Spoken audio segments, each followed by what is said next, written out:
Buenos días, amigos de Uruguay. Un placer estar aquí para hablar para ustedes acerca de los avances en el tratamiento de las enfermedades inflamatorias intestinales. Muy bien, el manejo histórico de las enfermedades inflamatorias intestinales, en ello la decisión es hecha solamente con el objetivo de controlar los síntomas o después que el paciente desarrollaba complicaciones. El ajuste de manejo siempre muy lento y permitía la progresión de la enfermedad acerca del tiempo. ¿Por qué debemos caminar en búsqueda de cicatrización endoscópica en el manejo de la enfermedad inflamatoria intestinal?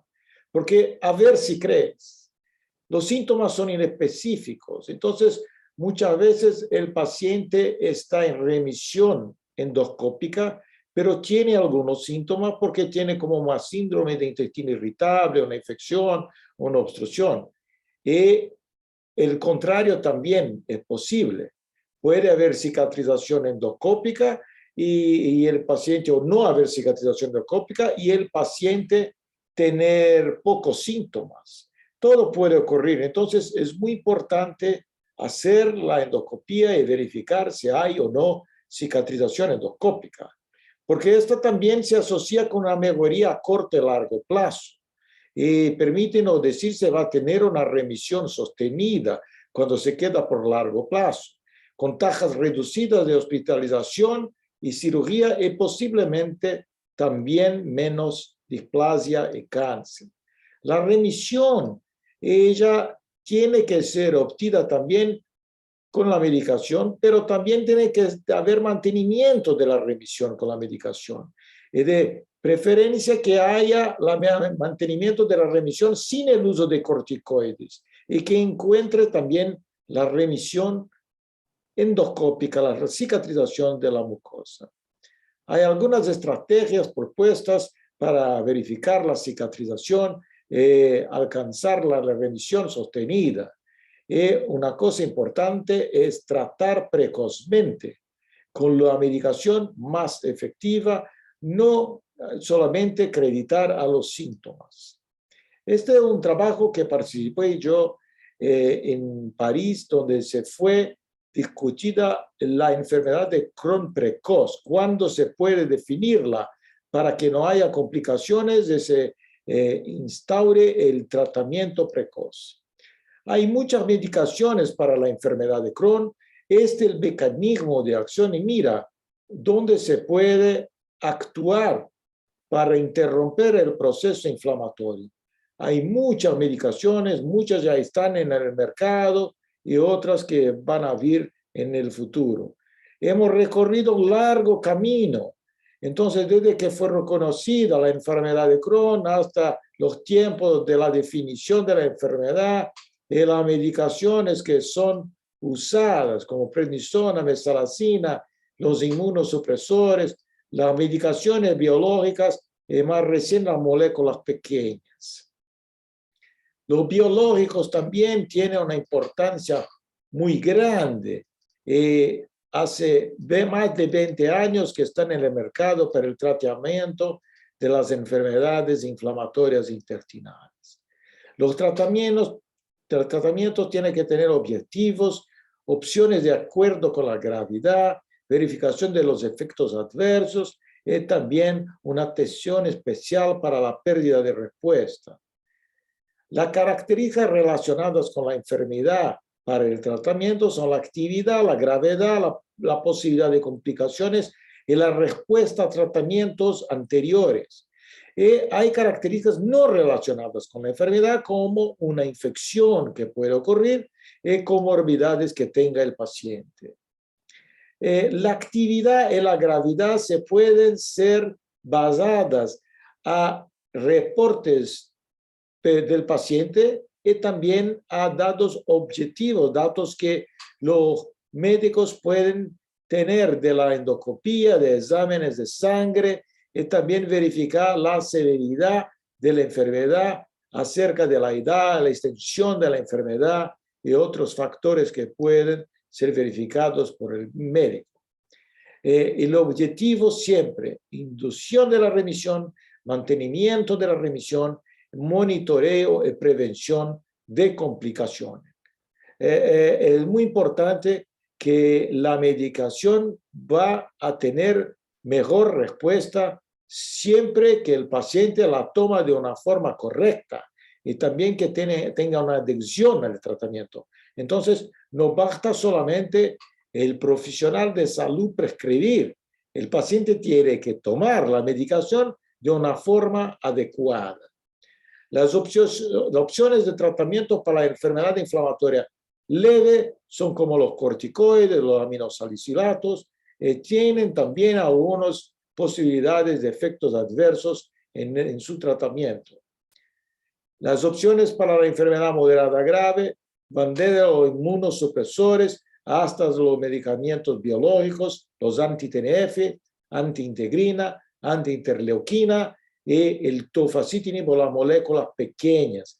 También tiene diferentes modos de administración oral, endovenosa, subcutánea, pero también tienen sus riesgos. Antes de iniciar la medicación es muy importante hacer algunos testes. Acá están descritos testes para las distintas medicaciones. También el monitoreo del paciente es muy importante. Varía mucho de acuerdo con el tipo de medicación prescrita.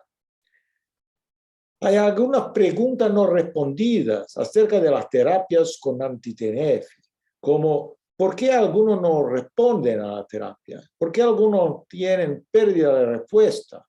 ¿Por qué desarrolla la inmunogenicidad, que son la formación de anticuerpos que pueden disminuir la eficacia del fármaco? Y los efectos adversos, ¿será posible no tener ninguno? ¿Y será posible interrumpir la progresión de la enfermedad? Todo es muy difícil, pero yo siempre me gusta decir que las cuestiones, las preguntas no respondidas son mucho menos peligrosas do que respuestas no preguntadas. Entonces, también tenemos las poblaciones especiales, como en el embarazo, los ancianos o pacientes que tienen tumores anteriores o el chico. Acá una publicación donde yo participé para un consenso mundial acerca del uso en el embarazo y en la población pediátrica. También la atención, nosotros muchas veces interrumpimos, si es posible, si hay revisión completa, la medicación biológica en el último trimestre del embarazo. También, atención, esta otra publicación, que muchas veces puede ocurrir efecto paradoxal del fármaco, que significa el fármaco que puede tratar la psoríase en pacientes con enfermedad de Crohn, puede desarrollar psoríase. Es relacionada únicamente con el fármaco que se suspendido, desaparece completamente la enfermedad. La enfermedad de Crohn principalmente es como un lobo vestido de oveja. Entonces hay que tener mucho cuidado y verificar siempre cómo está el paciente. Este es un trabajo muy interesante de la Federación Europea de las Asociaciones de Cronicolitis que verificó lo que pasa con los pacientes. Nosotros hicimos lo mismo en Brasil con la jornada del paciente, acá con 5.000 pacientes, nosotros con 3.500, los resultados son muy parecidos. Entonces, cerca de 20% de los pacientes esperan hasta 5 años para el diagnóstico, más de 60% van a pronto atendimientos, servicios de emergencia antes del diagnóstico. Muchos no tienen tiempo de hablar con sus médicos. Y una cosa importante, 80% de los pacientes tienen como una queja muy importante la fatiga. Hay que tener propósito para el tratamiento y tener siempre el paciente como el centro de todo. Por esto, yo siempre digo a los médicos que hablen con sus pacientes y hagan una alineación entre objetivos del paciente y del médico. No solamente el control de los síntomas, pero sí alcanzar el control de la enfermedad con una normalización de la calidad de vida, con la cicatrización de la mucosa y una normalización estructural completa. Solamente así podremos tener mejores resultados a largo plazo. Ese es un checklist de mantenimiento de salud para los pacientes con enfermedad inflamatoria adulto. Fíjense que hay que tener una tabla de vacunación en cuál la edad de los pacientes, verificar los títulos, con qué periodicidad, o sea, cuándo, cuánto, lo que hacer. También en los pacientes de los sexos del femenino, verificar entonces los papanicolá. Y también verificar si hay osteoporosis con la densitometría ósea. Y algo que es muy importante, siempre hacer una decisión compartida en enfermedad inflamatoria entre el equipo de salud y el paciente. La opinión del paciente es fundamental para que haya adhesión al tratamiento. Y ello tiene que escuchar a su médico, a su equipo de salud. Entonces, es muy importante que trabajen como un team unido, donde se puedan trocar informaciones. Algunos de los problemas que los pacientes traen para los médicos son: estaré siempre enfermo, podré tener hijos, podré trabajar con regularidad, voy a tener una cirugía o un estoma, ¿cuántas veces voy a tener que ir al hospital? ¿Va a modificar mi vida? ¿Cuáles son los efectos adversos de las medicaciones? Entonces, la verdad, hay una gran incertidumbre y cabe al médico definir todos los aspectos que puedan generar incertidumbre a los pacientes. No hay que tener incertidumbre. Hay que saber que es posible tener el control de la enfermedad y el médico tiene que explicar y dar un tiempo para su paciente para que pueda preguntar lo que quiera. Porque sabemos que las enfermedades inflamatorias no son como las otras enfermedades como que tienen disabilities, como esta que no se puede caminar. No, la persona está aparentemente muy bien, pero muchas veces no se puede ir a su trabajo o a escuela porque tiene que ir al baño con mucha frecuencia. Entonces, hay que entender la situación. El médico siempre tiene que prestar muchísima atención a lo que fala su paciente.